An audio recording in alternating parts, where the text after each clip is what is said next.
Bismillahirrahmanirrahim. Assalamualaikum warahmatullahi wabarakatuh. Alhamdulillahi wahdah. Wassalatu wassalamu ala man la nabiyya ba'dah. Wa ala alihi wa ashabihi wa man ihtada bihudah. Amma ba'd. Para pemirsa yang terhormat, kita sekarang berada di hari Tasyrik. Tasyrik itu artinya penjemuran. Ini penjemuran daging. Akan tetapi rata-rata para kaum muslimin yang berkurban pada Idul Adha tahun ini baru membagikan dagingnya pada hari ini, hari ke-11 dari bulan Dzulhijjah. Pemirsa, rasanya pembagian daging kurban di saat pandemi di mana ekonomi terasa sangat sulit itu seperti merupakan oase di tengah padang pasir. Menyejukkan, menyenangkan, menggembirakan, membahagiakan. Hadirin, tidak bisa dipungkiri bahwa sekarang ini suasana ekonomi terasa sangat berat. Itulah di TV kita sering dengar bahwa tingkat kriminal pada saat-saat ini meningkat, bahkan banyak yang bunuh diri. Konon di Jakarta, di Jawa Barat itu tingkat perceraian naik sekian persen begitu. Ini terasa seperti suasana yang deadlock, suasana yang buntu. Ini mau makan, nggak ada yang dimakan, tidak makan ya lapar. Nah, dalam kondisi sulit seperti ini, itu sebenarnya ada dua pilihan. Yang pertama, ketika kita tidak lagi ada yang bisa kita makan, ya kita minta-minta. Jadi pengemis, kita minta-minta itu. Yang kedua adalah kita bersabar dan menahan diri, menjaga untuk tidak sampai kita minta-minta. Tapi kita mohon kepada Allah dengan sabar sampai Allah memberikan jalan keluar bagi kita untuk kita bisa mendapatkan apa yang kita cari. Hadirin, para pemirsa, dua pilihan itu sama-sama berat. Meminta-minta ya malu, enggak minta-minta kita bertahan ya susah, bersabar ya susah. Nah, mana yang terbaik? Nah ini ketika ada dua pilihan yang serba berat, mungkin bisa dikatakan ini buah si malakama itu. Enggak dimakan ayah meninggal, dimakan ibu meninggal. Nah ini buah yang sebenarnya itu khayalan. Susah. Nah ini Rasul kasih arahan kepada kita bagaimana kita menghadapi suasana seperti ini. Pemirsa, Rasul mengatakan, ma indi min syai'in fa ma iddakhartuhu ankum. Apa yang aku punyai tidak akan aku simpan dari kalian. Pasti akan aku berikan kepada kalian. Tapi berikutnya, wa man yasta'fif yu'ifahullah.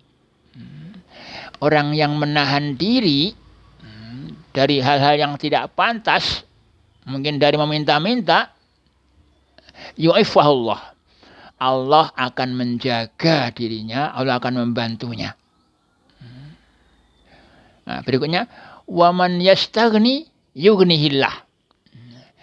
Orang yang minta kecukupan kepada Allah, Allah akan cukupkan. Waman yastaghni yughnihillah. Kalau kita minta dicukupkan oleh Allah, Allah akan cukupkan itu.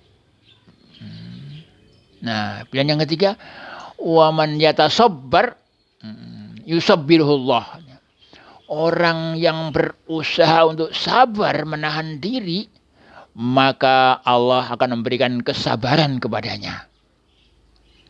Nah, ini akhir hadis itu mengatakan, ya, ma min ahadin a'tahullahu ata'an khairan huwa khairun min huwa khairun wa awsa minas sabr.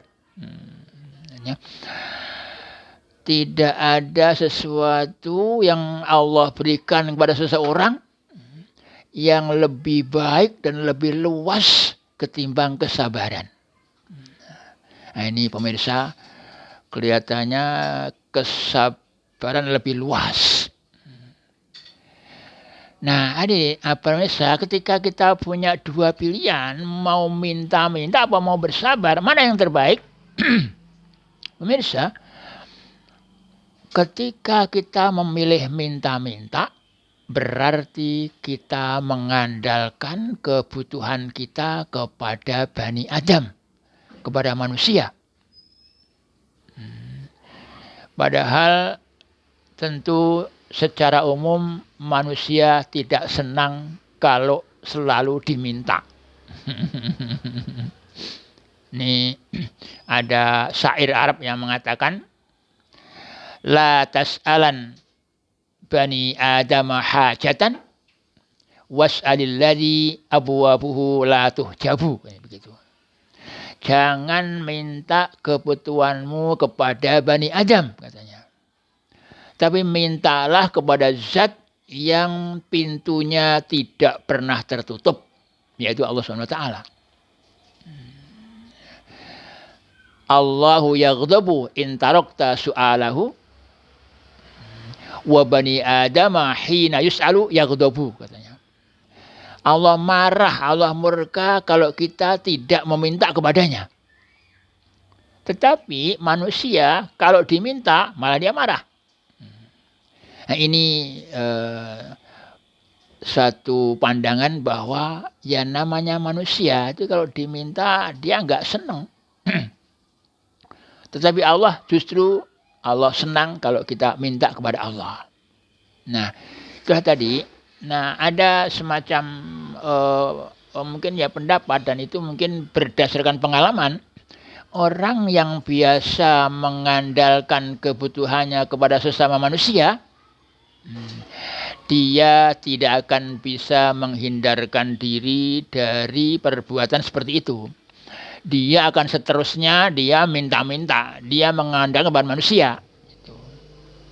Akan tetapi orang yang mengandalkan kepada Allah, nah ini tadi yang disebutkan waman yasta'fif, orang yang menjaga dirinya dari hal-hal yang tidak pantas, itu ifah artinya menjaga diri dari hal yang tidak pantas. Yu'ifahullah, Allah akan menjaganya, Allah akan membantunya. Waman yastaghni, orang yang minta dicukupkan, yughnihillah, Allah akan mencukupkan. Pemirsa, mungkin kalau kita melihat pengalaman kita ketika kita berpuasa, itu pagi kita ndak sarapan, siang kita ndak makan, tahan. Tapi kalau nggak puasa, si pagi kita udah makan, perutnya udah lapar saja rasanya. Kerongkongan udah haus saja rasanya kalau kita nggak makan. Kalau kita nggak puasa nih. Kalau nggak puasa kita nggak makan, nggak sarapan, wah udah rasanya berat.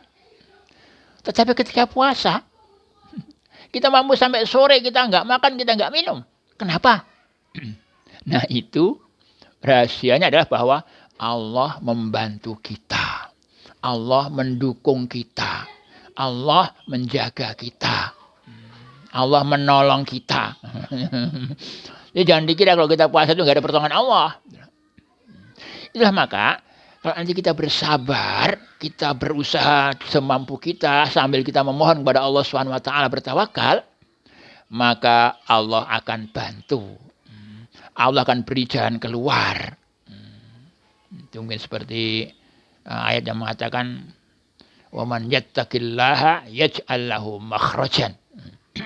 Orang yang bertakwa kepada Allah, menjauhkan diri dari yang dilarang dan melakukan yang diperintahkan, maka dia akan diberi jalan keluar. Tapi ini membutuhkan keimanan yang kuat.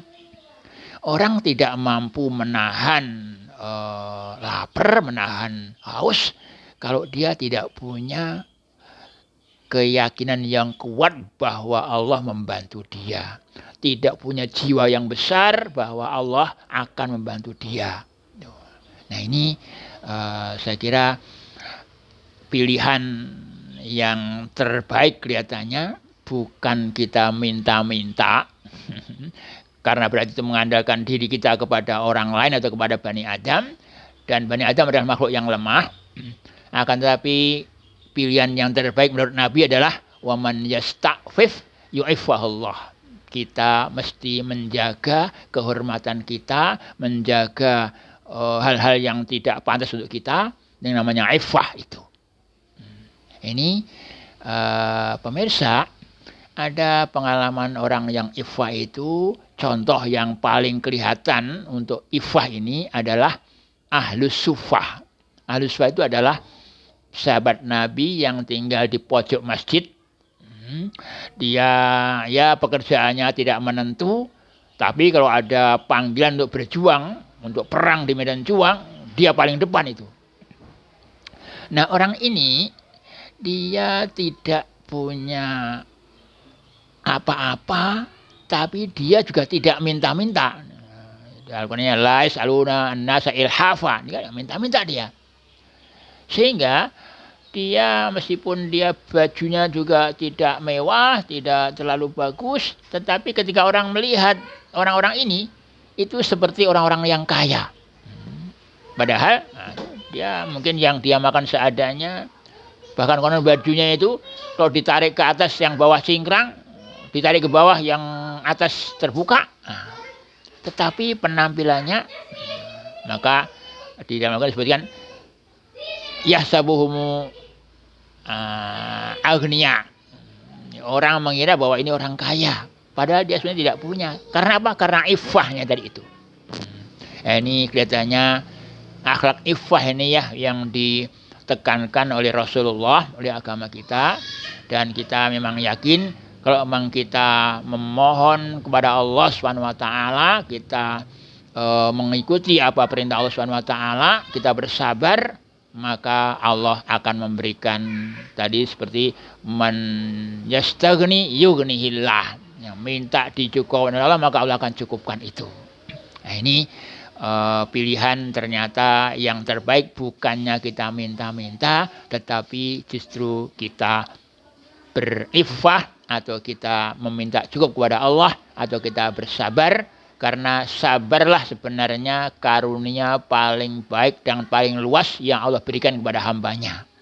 Maka kita tentu sebagai pengikut Rasulullah, kita harusnya memilih yang kedua ini, yaitu iffah, sabar. Hanya saja memang sabar ini berat. Nah, akan tetapi itu tawakal tadi, kita mengandalkan Allah bukan mengandalkan manusia. Itu ada janji Allah yang mengatakan di dalam hadis Nabi dikatakan idza tawakkalal mu'min 'alallahi haqqa tawakkulihi la razaqahu kama yarzuqut thair taghdu himasan wa taruhu bitonan. Kalau seorang mukmin itu bertawakal, menyerahkan diri kepada Allah dengan sepenuh-penuh tawakal, maka Allah pasti kasih dia rezeki sebagaimana ngasih rezeki burung. Burung itu pagi terbang perutnya kosong, pulang dia perutnya sudah kenyang. Ini artinya Allah memberinya rizki ketika dia berusaha dan dia menyerahkan diri kepada Allah. Nah, mudah-mudahan di suasana pandemi yang termasuk ekonomi sulit ini, kita tidak memilih meminta-minta, tetapi kita memilih menjaga diri, menahan diri dan bersabar, karena itu adalah harta benda yang paling mahal yang Allah berikan kepada kita. Mudah-mudahan kita termasuk hamba-hamba Allah yang bisa menahan diri, bisa menahan kesulitan ekonomi, sehingga kita bisa merasa dekat, tawakal, berserah kepada Allah Subhanahu wa taala, dan tentu Allah akan memberi kita barokahnya, akan memberi kita rahmatnya, sehingga kita akan merasakan ketenangan, kita akan merasakan kebahagiaan, dan insya Allah nanti juga di akhirat kita juga akan merasakan kebahagiaan yang serupa. Mudah-mudahan kita menjadi hamba Allah yang soleh, dan kita menjadi hamba Allah yang mampu bertahan, berjiwa besar untuk menghadapi kesulitan ini. Ini yang bisa kami sampaikan. Kurang lebihnya mohon maaf. Akhirul kalam. Assalamualaikum warahmatullahi wabarakatuh.